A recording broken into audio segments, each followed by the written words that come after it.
We live our lives under a distinctive illusion, the illusion of permanence. We walk through our days believing that the ground beneath us will always hold, that the sun will always rise, and that the people who built us, the hands that held us when we could not stand, will always be there. We treat them like the furniture in our childhood home, permanent, unmoving, and often ignored. But today I want to tell you a story. It is not a story about a king or a warrior or a billionaire. It is a story about a ghost who is still alive, perhaps living in your house right now, or perhaps waiting for your call in a quiet room somewhere miles away. This is the story of the silent architect of your life. Let us look at the life of a young man named Lucas. Like many of you listening to this, Lucas was driven. He was hungry for the world. He wanted to build an empire, to leave a mark, to be someone important. When he turned 22, he packed his bags to move to a big city, leaving his small hometown behind. The day he left, his mother, Martha, didn't cry in front of him. She smiled. She ironed his shirts one last time. She packed his favorite food in glass jars, wrapping them carefully so they wouldn't break. She handed him his bag and said, "Go. Make me proud. Don't worry about me." Lucas looked at her. He saw a strong woman. He didn't see that her smile was trembling. He didn't see that by leaving he was taking the light out of her house. He only saw his future. So he turned his back and walked away. For the first year the connection was strong. Lucas called every week. They spoke for hours. But then life happened. The city happened. The job became demanding. The friends became important. The weekends became busy. By the third year, the weekly calls became monthly updates. By the fifth year, they were just text messages. "Busy at work, Mom. Call you later." But later rarely came. Meanwhile, back in that quiet house, Martha's life had shrunk. Her world was no longer about her own dreams. It was about waiting. She would cook feasts for holidays, hoping he would visit. She would sit by the window when a car drove past, hoping it was him. When he did visit once a year, she noticed he was always on his phone, answering emails, stressing over deadlines. She wanted to tell him about her back pain. She wanted to tell him how lonely the silence was. She wanted to tell him that she felt like she was fading away.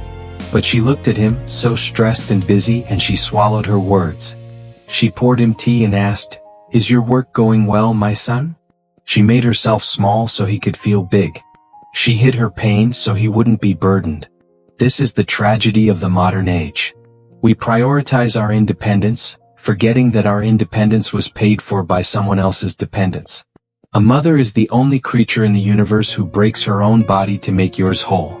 She gave you her blood, her sleep, her youth, and her comfort. And what do we give back?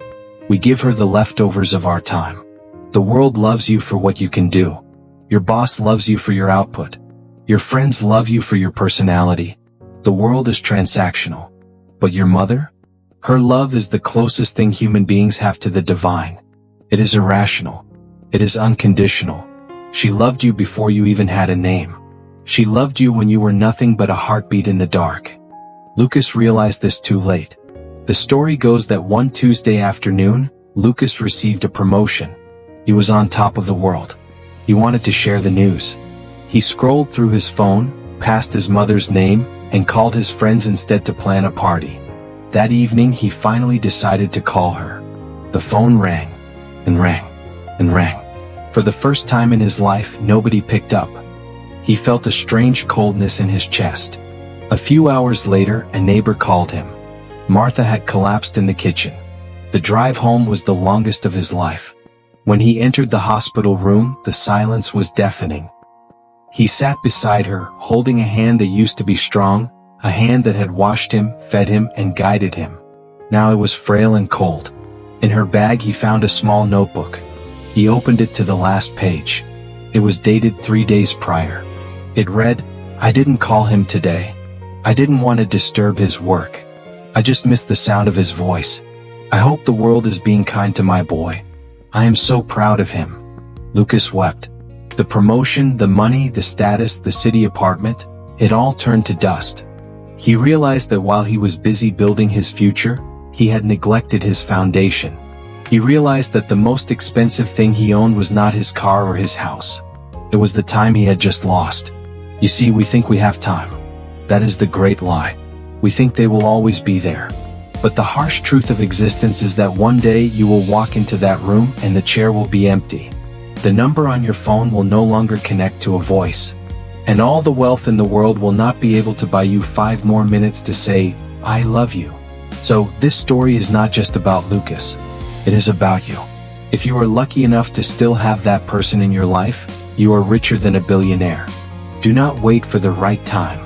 Do not wait for the weekend. Do not wait for the promotion. The phone is in your hand. The number is in your contacts. Make the call. Break the silence before the silence breaks you. Because in the end, love is not about what we feel. It is about what we do while we still have the chance to do it.